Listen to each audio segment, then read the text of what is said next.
BNP রাষ্ট্র ক্ষমতায় গিয়ে কিভাবে দেশ পরিচালনা করতে চায় সেই বিষয়ে আমরা সেই জনসভায় আপনাদের সামনে বক্তব্য রাখবে আমাদের প্রধান অতিথি জনাব বীর আহমেদ এবং আমরা স্থানীয় নেতৃত্ব। সেগুলো আপনাদের জানা প্রয়োজন, যাতে আপনাদের এবং আমাদের মধ্যে কেউ কোনো বিভ্রান্তি সৃষ্টি করতে না পারে। যে মুফতি ফজলুল্লাহ সাহেব সুন্দরভাবে বলছিলেন, ওনার প্রতিটা কথার সঙ্গে আমি একমত পোষণ করছি যে বাঘের হাত থেকে বেঁচে গিয়ে কসাইয়ের হাতে পড়ে গেছে অথবা ডাকাতের হাতে পড়ে গেছে, সেরকম যাতে আবার না হয়, এটাই জনগণের প্রত্যাশা। জনগণ সেরকম একটা শাসন ব্যবস্থা দেখতে চায়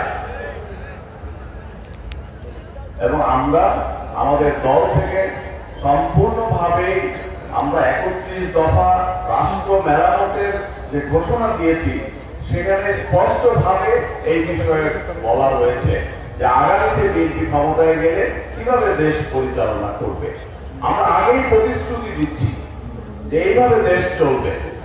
তারপরে আপনারা যদি দেখেন যে এই প্রতিশ্রুতি জনবান্ধব, জনগণের কল্যাণে, তাহলে অবশ্যই আপনারা আমাদের পক্ষে সমর্থন দিবেন, এটা আমরা প্রত্যাশা করতে পারি। আমি আর বক্তব্য দিতে আসি না, এখানে জাস্ট সালাম দিতে এসেছি। আমাকে ক্ষমা করবেন, আমি হুজুরের বয়ান শোনার জন্য আমি থাকার ইচ্ছা ছিল, কিন্তু আমি থাকতে পারবো না, আমার ব্যস্ততার জন্য আমাকে চলে যেতে হবে, সেই জন্য আমাকে ক্ষমা করবেন। আমাদের সবাইকে আবারও সালাম জানিয়ে আমি আমার বক্তব্য শেষ করছি। আসসালামু আলাইকুম।